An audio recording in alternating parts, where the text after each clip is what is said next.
Llegan las claves para descifrar el complejo mundo de la economía. Al contado. Los principales datos macroeconómicos del mundo están dando los primeros síntomas de debilidad y muestran niveles inferiores a las expectativas del mercado. Esto invita a pensar en que la economía entrará en una fase de recesión en el segundo semestre del año, según el economista jefe de Beca, David Azcona. Para hablar sobre esto y otras cuestiones relacionadas, estoy junto al presidente de la consultora de CAI Center, Adrián Celaya. Adrián, bienvenido a Radio Sputnik. ¿Cómo estás? Hola, Javier. Muy bien. Encantado de estar contigo. Con Sputnik también, claro. Muchísimas gracias a ti, Adrián, por haber aceptado la invitación. Bueno, el asunto, Adrián, es que las políticas monetarias aplicadas desde los principales bancos centrales, y esto lo hemos hablado una cantidad de veces, y tú has explicado, ¿no?, cómo es que funciona esto en realidad, ¿no?, y qué es lo que dicen los medios, por otro lado. Bueno, el asunto es que estas políticas monetarias aplicadas de los principales bancos centrales se han traducido en un endurecimiento de las condiciones de financiación, dice el informe, mientras la renta variable alcanza máximos históricos y el mercado de deuda ofrece atractivo de nuevo. No obstante, desde Beca consideran que las valoraciones del mercado han estado centradas en un aterrizaje suave de la economía que es probable que no se produzca en base a cómo los últimos datos de inflación, confianza del consumidor y crecimiento esperado han tenido a la baja en los últimos meses a ambos lados del Atlántico. ¿Qué nos comentas de esto, Adrián? Y bueno, y si hace falta en algún momento repetirse con cuestiones técnicas, ¿no?, que ya has explicado más de una vez, nunca está de más porque, bueno, siempre el auditorio se renueva, ¿no? Pero ¿qué nos comentas de esto, Adrián? Bien, bueno, has empezado haciendo referencia efectivamente a las políticas monetarias, como una política clave, ¿no? Y bueno, esto es ya en sí mismo un problema. Es decir, hasta qué punto las economías, fundamentalmente las occidentales, se han acostumbrado a depender de las políticas monetarias, ¿no? Es decir, de que los bancos centrales, pues como se suele decir coloquialmente, pues le den más o menos rápido a la maquinita de imprimir, ¿no? Exacto. Claro, esto tiene relación, pues está muy relacionado con ese proceso de creciente endeudamiento de las economías occidentales, un proceso del que no sabemos cómo escapar. Claro, estamos en una situación en la que estamos tan endeudados, y estoy contando tanto la deuda pública como la privada, porque muchos analistas, vamos a decir, conservadores o liberales, tienen una obsesión por echarle la culpa a la mala gestión pública, a la corrupción o al derroche de las administraciones, un poco de todo lo que pasa, pero lo cierto es que el problema de la deuda empezó con la deuda privada. En Occidente no había un problema con la deuda pública hasta la crisis del 2008, que estalló como consecuencia de la deuda privada. Y lo que se ha hecho, de hecho, es a partir de ese momento, es ir compensando de alguna forma la reducción parcial de la deuda privada con incremento de deuda pública. Es decir, estamos en un sistema que no aguantaba reducir la deuda sin una auténtica hecatombe económica y a partir de la crisis del 2008 eso hemos hecho, ir reduciendo deuda privada parcialmente y compensarlo con incrementos de deuda. Esto hizo que la deuda total se mantuviera en términos equivalentes, es decir, que no se redujera ni se incrementara entre la crisis del 2008 y la crisis COVID del año 2020 y luego se volvió a disparar pues como consecuencia de las políticas que se adoptaron para hacer frente a la pandemia. Bueno, vamos a ver. Lo que está sucediendo ahora tiene una lógica también relacionada, lamentablemente, con las políticas monetarias. Es decir, ya hemos explicado efectivamente en este programa que esas políticas monetarias han sido mucho menos duras de lo que se ha dicho, porque siempre se han comentado en los medios de comunicación en base a tipos de interés nominales, pero esos tipos de interés nominales han estado por debajo de la inflación hasta aproximadamente un año. Entonces, ¿qué ocurre? Que hace aproximadamente un año es cuando los tipos de los bancos centrales empiezan a estar por encima de la inflación, empiezan a convertirse en tipos reales positivos. Bien, entonces, evidentemente, ese es el momento en el que empiezan a apuntarse a posibles problemas, aunque los tipos sigan siendo muy bajos, pero son tipos reales positivos, ¿no? Bien, esto quiere decir que para una economía tan endeudada como la nuestra, pues bueno, a corto plazo desde luego es negativo. Que los que tienen muchas deudas, gobiernos, empresas y personas, bueno, las aguantan más o menos fácil si no tienen que pagar por ellas intereses significativos, pero en cuanto tienen que empezar a pagar tipos de intereses significativos, pues empiezan a tener problemas muchas de ellas,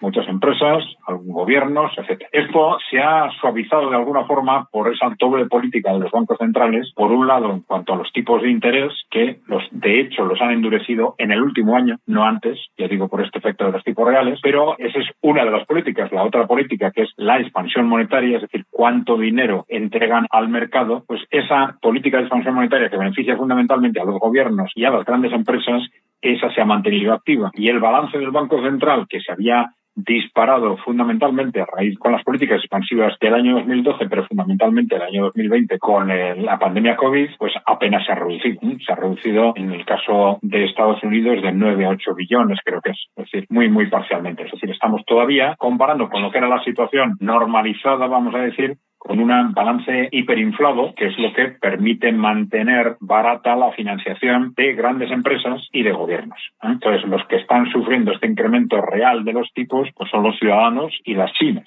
Bien, pero es lógico que en ese momento, teniendo en cuenta la dependencia que tiene nuestra economía, eso de la deuda y de la financiación y al final de los bancos centrales, es lógico que en ese momento tienda a, digamos, a caer la economía, a provocarse dificultades en la economía en general, sin perjuicio de tener en cuenta otros factores, Claro, otros factores que son muy evidentes en el caso de Europa, que lleva años adoptando una serie de políticas, digamos, autodestructivas de su economía, que llevan muy evidentes, por ejemplo, en el caso de Alemania. Hay otros factores distintos en el caso de Francia, pero también están en una senda estructural, en buena parte por razones geopolíticas, que les están llevando, pues a que Francia pierda el control de materias primas que tenía en África, que Alemania pierda el acceso a la energía barata que le venía de Rusia.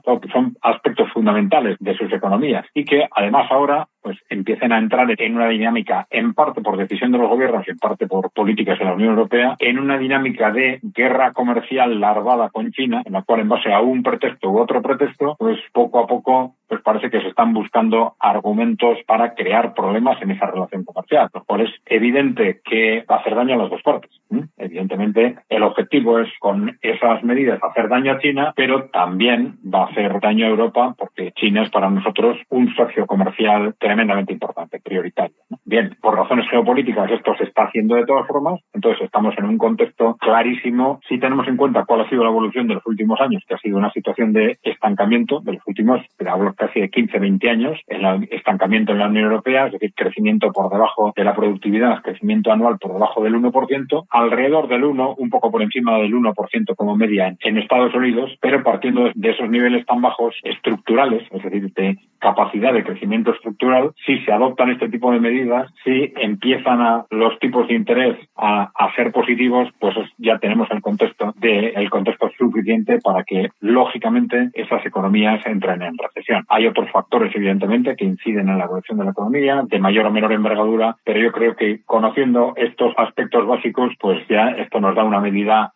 lógica de hacia dónde tenían que evolucionar necesariamente estas economías. Evidentemente, en el caso de Estados Unidos hay un factor compensatorio tremendamente importante, que es, digamos, la contrapartida de lo que está sucediendo en Europa, Y esos cortes artificiales por razones geopolíticas de Europa, con esos cortes económicos con respecto a Rusia y con respecto a China, benefician extraordinariamente a Estados Unidos. Que Europa sustituye compras de estos países por compras de Estados Unidos, y esto ha sido muy importante para el empuje, por ejemplo, de la economía de Estados Unidos el año pasado.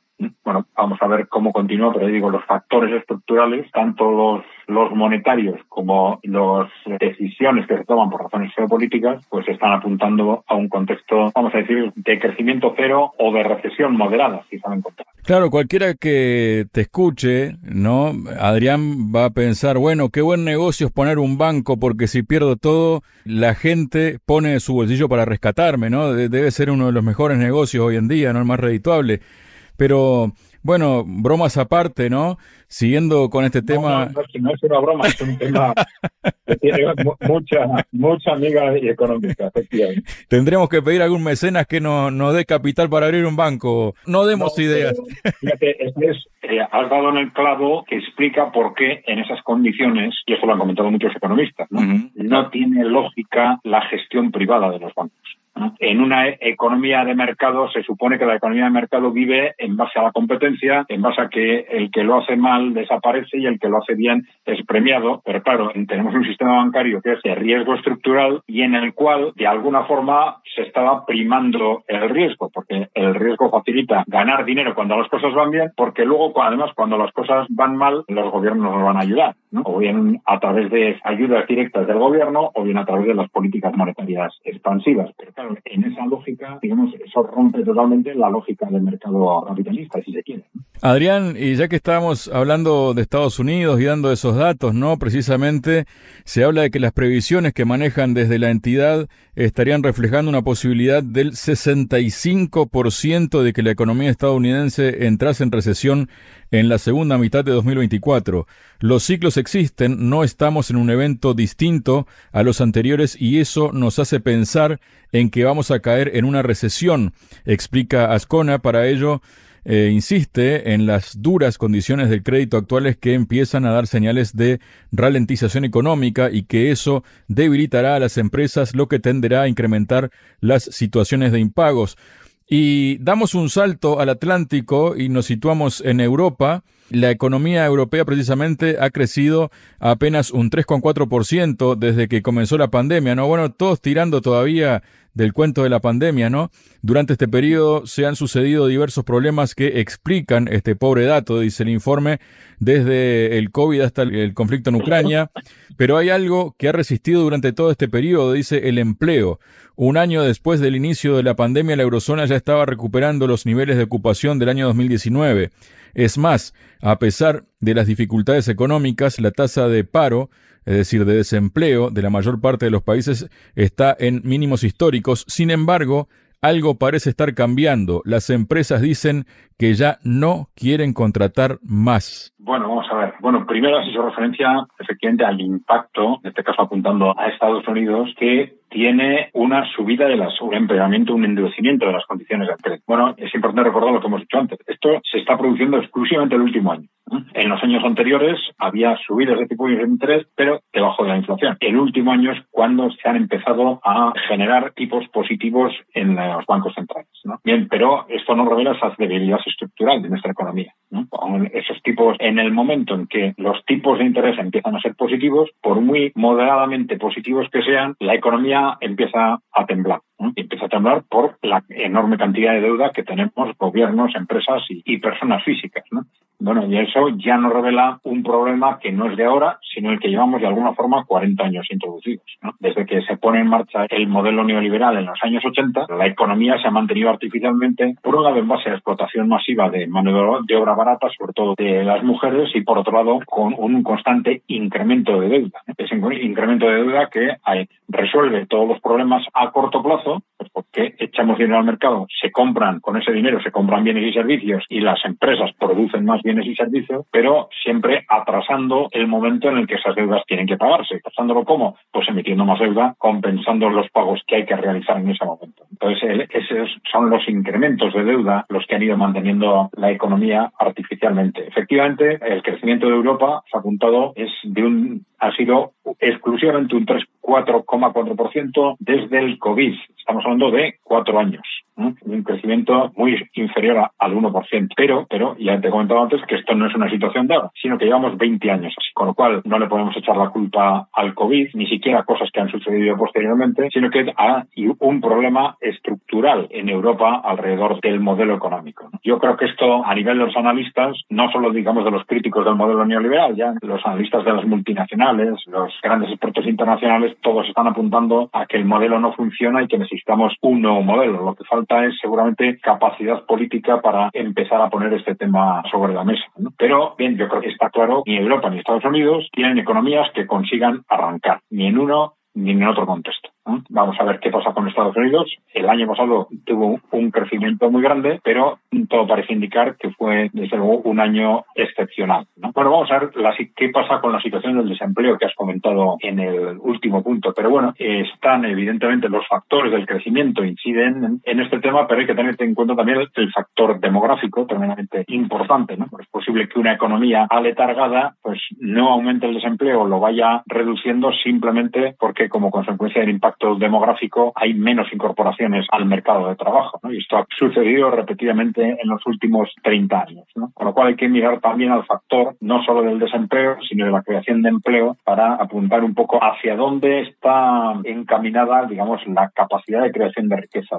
de la economía, ¿no? Pero bueno, evidentemente, si de todas formas esa situación de aletargamiento se mantiene, puede suceder perfectamente que esto incida también en las cifras de empleo, a pesar de esa evolución demográfica a la baja, ¿no? Bueno, yo creo que hay casos muy evidentes, como el caso de Alemania, ¿no? El caso de Alemania en el que las empresas intensivas en energía, que son cerca de 1/3 de la industria, pues han dejado de invertir. Han dejado de invertir en Alemania y han empezado a invertir en otros países. Claro, esto ya sabemos que tiene que tener una repercusión necesaria también en el empleo, pero primero lo han tenido en las ventas de ese sector, luego primero en los resultados de esos sectores, luego también en las ventas, lógicamente, y luego esto se ha extendido al conjunto de la industria alemana al final del PIB, que está en cero o en recesión de forma continuada. Pero lo que va a tener y lo que tiene y va a tener un impacto claro en el empleo es esa caída de la inversión en todos esos sectores intensivos en energía como consecuencia de esa inexplicable decisión por razones geopolíticas de renunciar a un pilar histórico de la economía alemana como es el acceso a la energía barata de origen ruso. Adrián, en contraste con esto que venimos hablando, podemos decir que los ingresos de Rusia por las ventas de petróleo y gas crecieron este junio más del 50% interanual, según informa Reuters con base a sus propios cálculos de los beneficios rusos, ya que el Ministerio de Finanzas del país publica los datos presupuestarios a principios de este mes de julio. De acuerdo con la agencia británica, el monto de estos ingresos alcanzará en junio los 9.400 millones de dólares frente a los 9.100 millones de dólares en mayo y los 6.080 millones de dólares en junio del año pasado. Estas cifras, según el medio, demuestran cuán eficazmente evita Rusia el impacto de las sanciones impuestas por Occidente al desviar sus exportaciones de hidrocarburos de Europa a India y China.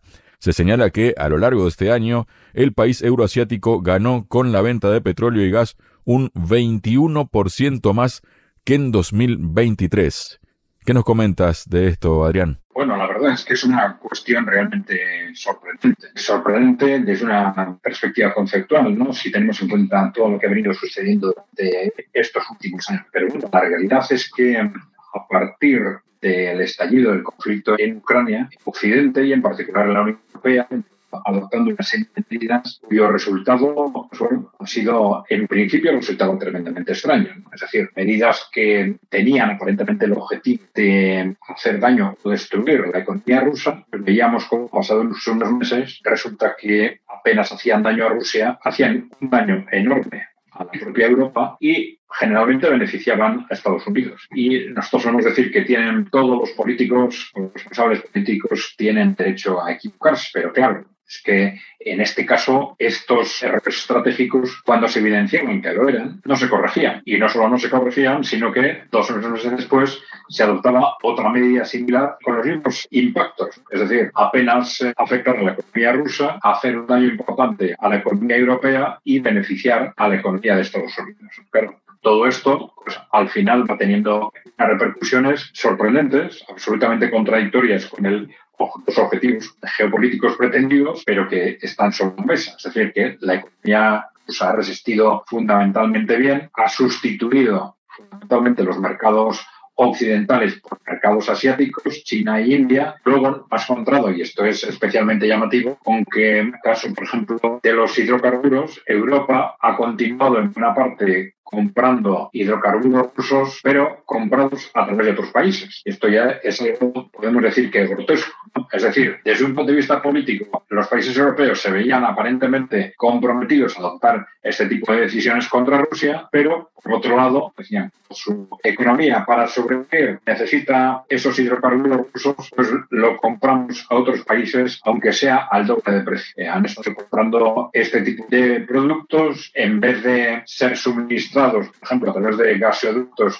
pues suministrados como gas natural licuado, es decir, algo absurdo, multiplicando los costes, haciendo un daño tremendo a su economía, pero manteniendo esa imagen de dureza en las sanciones y en las presiones contra la economía rusa. Pero evidentemente hay otros factores que habría que analizar despacio, ¿no? Como puede ser el modelo de gestión política en Rusia y en Europa Occidental, un modelo occidental mucho más basado en la imagen, en la improvisación y mucho más estratégico en Rusia, que probablemente les ha facilitado el prever distintos escenarios a medio y largo plazo, incluso quizás prever, teniendo en cuenta que las políticas de sanciones contra ellos ya empezaron a partir del golpe de Estado en Ucrania en el año 2014. Y pues, seguramente esa experiencia ya les ha permitido prepararse para posibles contextos de mayor endurecimiento, pero bueno, es muy fácil que estos modelos de gestión de carácter, ya digo, mucho más estratégico en el caso de Rusia,